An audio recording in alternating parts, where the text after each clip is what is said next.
When things go wrong, those in power often promise to make it right. But do they? In this series, The Times investigates to see if those promises were kept.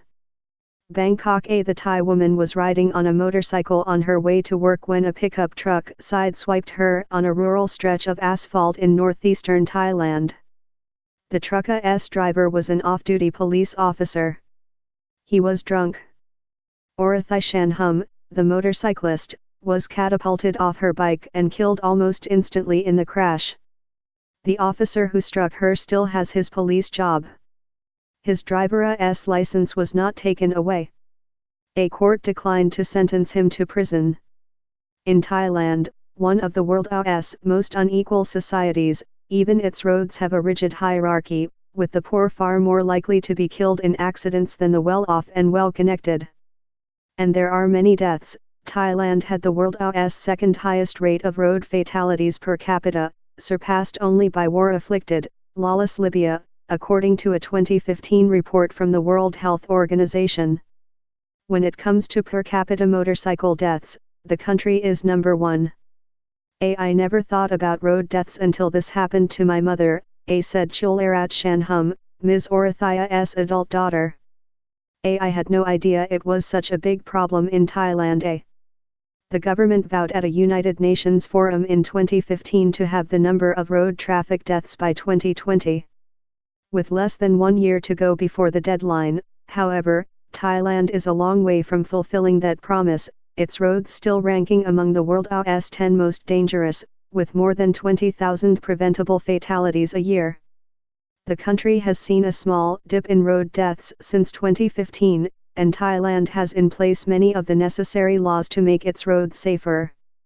But what the government has not addressed is the country's vast gap in wealth, which is the core issue that not only makes its roads so deadly, but has also split the country into two bitterly divided political camps, Thailand's haves and have-nots. What we found. Thailand, named the most unequal country of the 40 major economies surveyed last year by Credit Suisse, has what might be the world's most toxic combination for traffic safety.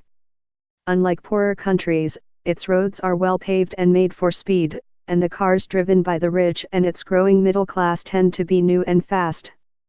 But many Thai families can only afford a single scooter or motorcycle, and high-quality helmets are a luxury for many, whatever the law says about them being mandatory to wear.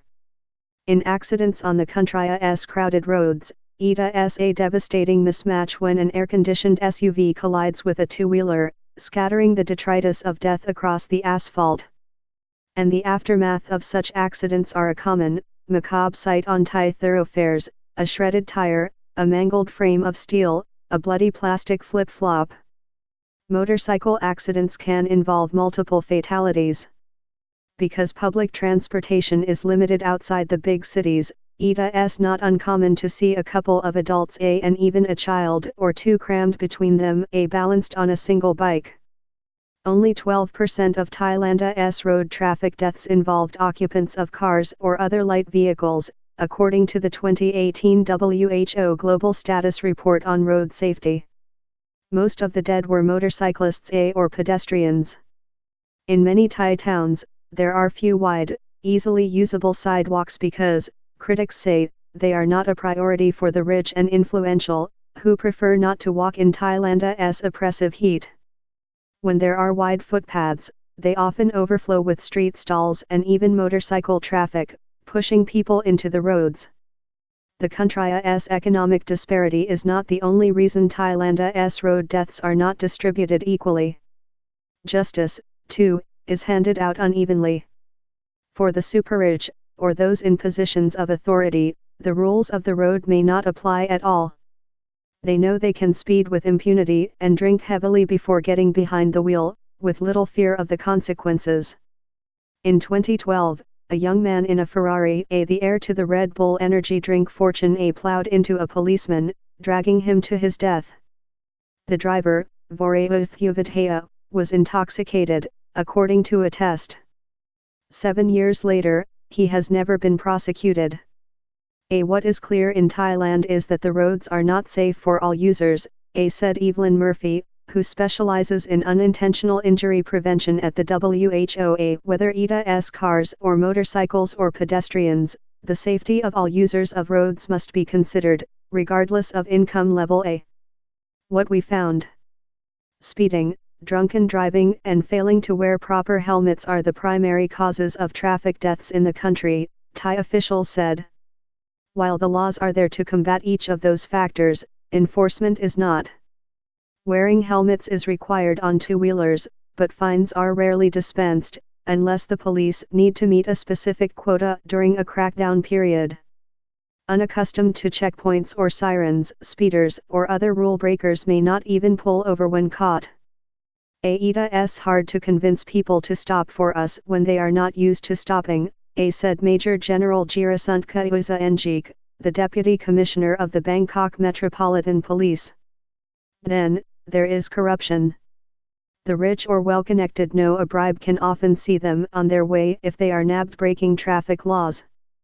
Bangkok's 3,000 traffic police make an average of $600 a month for working in broiling heat, monsoonal downpours, and suffocating smog, which can make even small payoffs highly appealing and effective. Twice a year, during the Thai New Year in April and the Western New Year in January, campaigns warn against drunken driving, complete with billboards of gory crashes. Arrests skyrocket during these periods, but then quickly fall off again.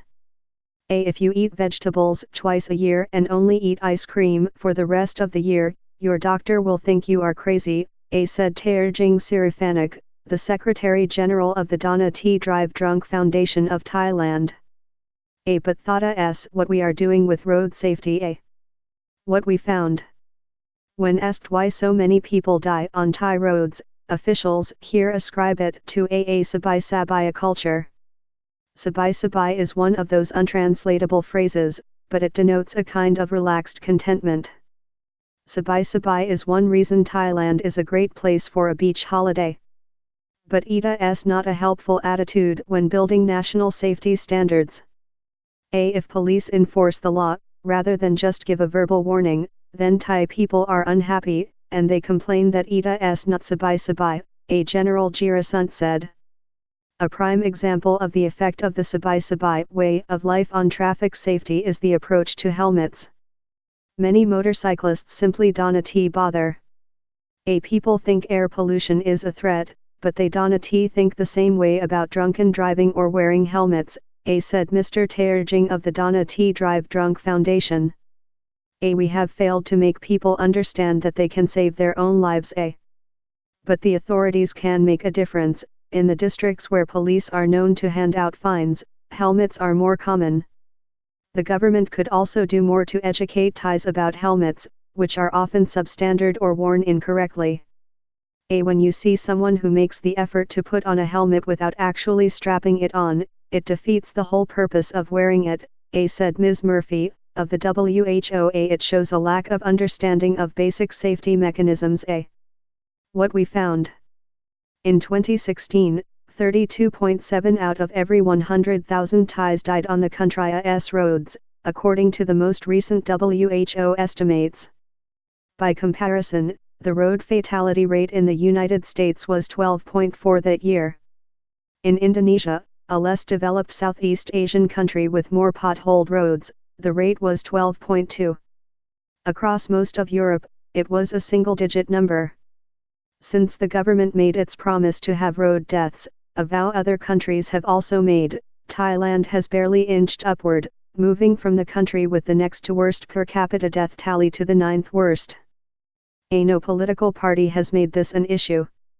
No leader wants to do anything, said Mr. Terjing of the Dana T Drive Drunk Foundation. They just make promises to have the number of road deaths even though they know it's impossible. Maybe they think we'll forget about the promises they made. The question of who is at fault for Thailand's lack of progress draws a lot of finger-pointing by Thai officials. Chayaton Fromsorn, the Deputy Director General of the Office of Transport and Traffic Policy and Planning, the agency that pledged to the United Nations to have the number of road deaths, said he was not familiar with the document that detailed Thailand's promise. That English language document was never made available online in Thai script. The official who presented the paper to the United Nations in 2015 said she had done so only because her colleague was unable to attend the conference. In turn, that colleague, Yusinasa Jakyong, said in an email that her office is not responsible for a road safety initiative in the national level. Ms. Yusinasa suggested that another government agency, the Department of Disaster Prevention and Mitigation at the Ministry of Interior, was in charge of such matters. But Che Abelthit Isaac, the departmenta's Director General, shifted responsibility back to Ms. Yusinasa's office. Officials at both agencies said that the blame lay primarily with the police. The big factor is law enforcement, Mr. Che Abel said. We have to make people realize that by violating the law they will face severe consequences. But the police refuse to accept fault. As police, there are many things we cannot do, General Girasunt said. We cannot build more roads and public transportation. We cannot change the number of cars on the road. We cannot change the attitudes of people so they have discipline. What we found.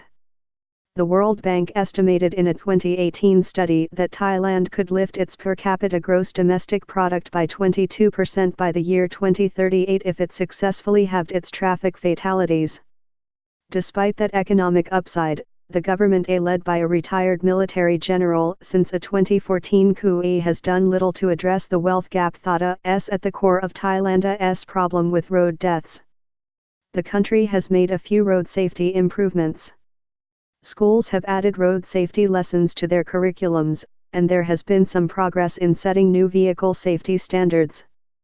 The numbers do show a slight improvement. Road deaths were 7% lower in 2018, with 22,491 deaths compared with 24,237 in 2015.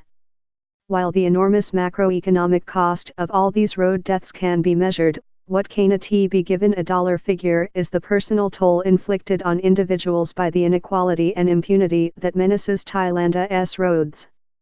The family of Ms. Orathai, the killed motorcyclist, has no lawyer to pursue a civil claim.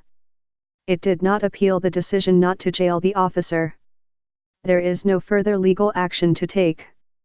In Thailand, the law does not matter, said Ms. Chularat, her daughter. People like us, how can we change anything? Even if we die for no reason, our lives are worthless. The takeaway, for the poor, Thailand's roads are unsafe at any speed. Rin Jirnawat contributed reporting.